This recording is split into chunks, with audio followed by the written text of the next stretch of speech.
Hello, my name is Roxy, it's short for Roxana. This is the first of a series of videos designed specifically to help independent writers like me.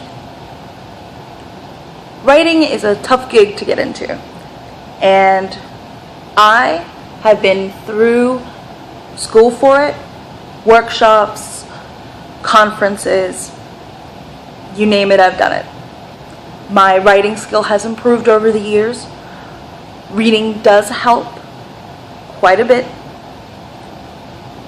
And there's quite a few things I have learned through the course of being an independent writer and trying to make it a career that I would like to impart to those viewing this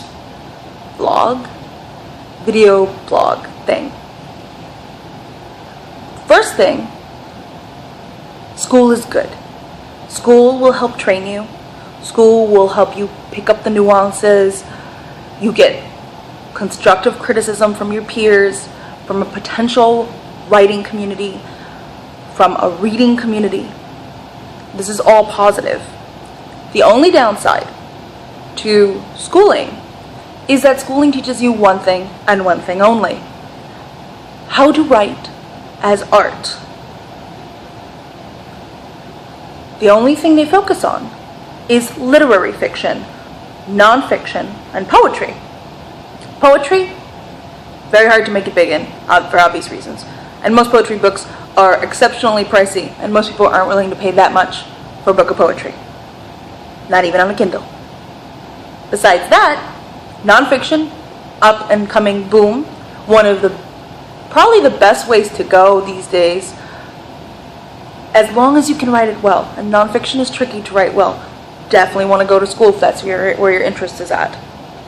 You can play with comedy, you can play with drama, you can play with everything in the middle, and you don't have to worry about the fiction rules. When writing literary fiction, there are rules. Rules that for the most part cannot be broken while you are in school, and an attempt to break them outside of school usually lands you flat on your face. These rules are, they can't end happily. And there's a very good reason for this.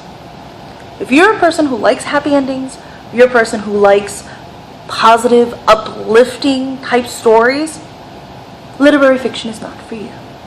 And the reason for this is, fiction is only good fiction when it is so believable as real life.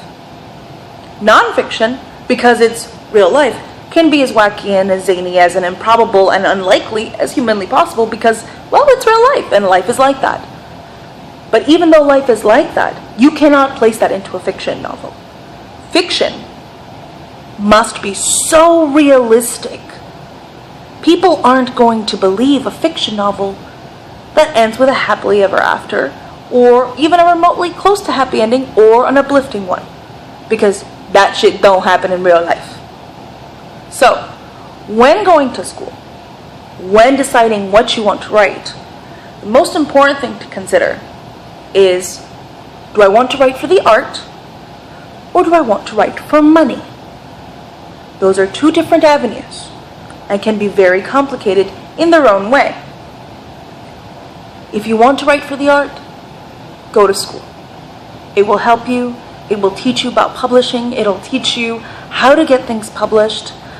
But your career choices are pretty much teaching creative writing at a college university, or trying to get into the publishing gig, which is extremely difficult because the turnover is about big. Those in publishing don't want to leave publishing. So unless you build your own publishing house, you're pretty much SOL. So, if you want to write for the art, if you want to have a career as a professor teaching others how to write like art and attempting to publish great books, Pulitzer Prize winning books in that particular medium, go for it.